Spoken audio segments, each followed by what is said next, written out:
saying this because of what I call the BRB era. So it's not be right back.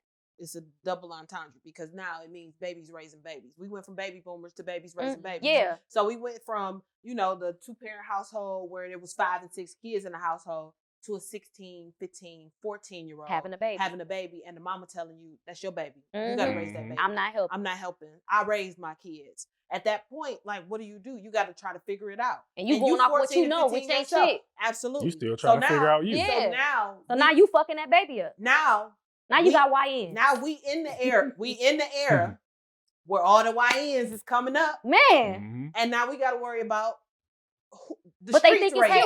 What about the viral video? Y'all see the viral video? Did you guys know that YNs call us OBs? Damn. They probably do. Yes. But how do y'all, the fellas, I got a question for the fellas right here. OB. So recently, within the past 2 days, a video has went viral, a 14-year-old birthday party. And the boys are on the couch. And it's a nice sized group of them. And it's the stripper dancing on the floor. And everybody is egging it on. What? Do y'all think that is okay? But hell no, that's not okay. That's not okay at all. Yeah, definitely not okay. What? First of all, when I was 16, my 16th birthday was at a strip club. But we'll get into that another time. That's a different but what I'm trying to say is, we have to understand what has happened with women, and I agree with Tukay. We letting them off the hook. I'm gonna give you a direct correlation. At first, with your example, it was 1 bad kid out of 20. Right? Now it's 15 bad kids out of 20. Because there are 10 times more worse women now. Before, there was only 1 bad woman in the family and the auntie could take. Now the auntie bad too. Yeah. And the cousin. Yeah. You right. And the mother. You right. All of the women in that family is trash. Yeah. So now who is going to be there to take care of these kids? The men that's left and need to show up and step up a little bit more. It's hard. Because my question, my thing is this. I 100% agree with you guys. I think that women should be held accountable. I think that the mothers that we're speaking about should all be in jail. I think that if you are a mother and you need help, or even you are a person, period, in the Metro Detroit area and you need help and you need assistance and you need a place to go to, or you need therapy and you need mental health help, contact DWIN, Detroit Wayne Integrated Health Network. They have a crisis center. They have plenty of therapists for free that's ready to help you, all type of mental health resources.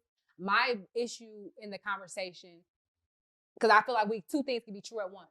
We can hold women accountable and say, hey, y'all need to step y'all stuff up and be better at showing up for your kids instead of trying to chase these housewife dreams that half of you help us is chasing, because y'all not going to be housewives. This is not Atlanta Housewives. I really think reality TV really screwed y'all up. Okay, so I think that that's a conversation, but I also think the conversation needs to be had where is y'all fathers at? There's an instance of the 2 kids that passed away in the garage of the casino. They froze to death. They died of hypothermia. That interview. Their father. Hold on, let me get it out. The father did an interview, and the father lives out 30 minutes outside of the city in a decent area. Apparently, he lives with his girlfriend's family, so that's why the kids can't be there. But it's not just even if you can't have your children with you in that space physically, as a father, how are you not showing up for them? And then the excuse is, oh, well, we FaceTime. You mean to tell me you FaceTime these kids regularly 2 months and ago. you don't see that they're in a car because they live in a car? That's pathetic to me. You ain't put eyes on your kids every couple of weeks at bare minimum. Okay. That's pathetic to me. The father of the child who was found buried. Where were you at for the past 6 months while your child was missing? For the father of the children that has the mother who had the 3 children in Pontiac, where were y'all at? So let me say While this. these- Can I say this, Randy? So she actually had another kid, and he's with the father. And he needs to be. And he took his baby. And He was to be, 'cause he incarcerated. knew. When he 'Cause got he out, knew. he fought her for custody, See, and she was visiting him. But And you she that's- still was acknowledging that kid but going to imagine visit this. him. You He gotta thought fight that- for custody with a woman who doesn't qualify to be a parent. And it's not cheap. I have 4 friends who won custody of their kids. It took 5 years, 6 years, and 7 years for all 4 of them to win custody of their He child. got his right away. So That's because coming out of jail. You know why that Coming is, though? out of jail, he That's got his because- son right away. That's because the whole friend of the court, all that stuff. First off, who's friend? You know what's friend? Change your fucking name. Yeah. The fact of the matter is, the parenting laws are set up to be beneficial for women Yes. in and not most men. states. Yeah. And Yes. the fact of the matter is, y'all get punished for not keeping your family together. Mhm. And there needs to be a facelift. That's why I decided I had a talk with 2K about this. I'm not arguing with people over the next 3 or 4 years about Donald Trump. I'm not doing it. I'm not wasting my time doing it. I'm not giving it my energy. I'm not giving it my time because there's a couple of things like this conversation, the front of the court and the education that does need a facelift. And this is what I was going to. It's so crappy to me. Why in the hell are we approaching this plaintiff and defendant when we're trying to talk about a parenting schedule for a whole life? Yeah. We're not talking about somebody that got gunned down or robbed or taken advantage of. We're talking about somebody that I'm trying to be here for my kids as a man or as a woman. When I had to actually experience the courses, because y'all know I come from a marriage. My mom and dad still married. I'm 36. They've been married for 34 years, together for 44 years. I don't come from that. When I got to experience it because I had to go to court with my husband, the way that they treat men, they treat you like you're a murderer. They treat you like you are the scum of the earth. Even when you and then a woman can get up there and say all kind of lies or whatever. And it's the Bible. It's the Bible. It's the Bible. Even if you show proof that it's not the truth, that it's not what's happening, they'll be like, okay, well, let's get to the next conversation. She just lied under oath.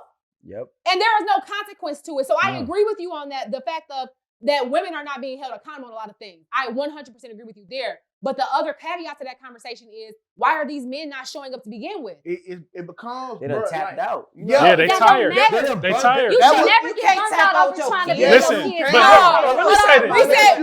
Reset. You imagine trying to call a phone that is not on, and you don't even know where that child is. You don't even know where the mother is. I got friends who got a woman who took their child, moved out of state, and has never been able to get in contact with them again. Had to hire private investigators to find and track this bitch down. So crazy. You got to understand, like, some fathers are low lives. Yeah. We're not going to, but when you look at the whole picture, there's a lot of manipulation. There's a lot of resent. There's a lot of pushing that man away and running him into the ground before a man just says, I can't tolerate it anymore. Like, I'm gonna tell you, we are human beings too. I agree. Listen, I'm gonna tell you, I didn't. Me personally, I didn't have to deal with the court system to damn near as we speak.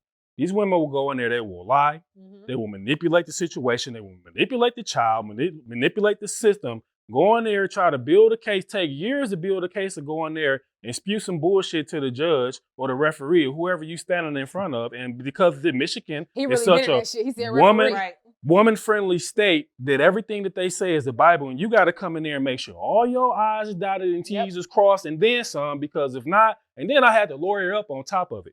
Because if not, then they looking at you like all the rest of them, and then you got to fight. You got to fight and come from so far negative 100 just to get on a level, just to prove the shit. And I have the patience and the wherewithal to do it. But it's a lot of cats out here. It's a lot of men out here that don't have that energy. They don't have that energy. Like, bro, I'm not for to do all this. You see what I'm saying? That's what I'm talking about. I love my children. Yeah, but you like, fuck that. You don't want to go through all that. So you would have been like, if I got to go through it, come find me when you 18. If I gotta go 6 years, 100,000 in a stressful life, I'm just gonna start me another family.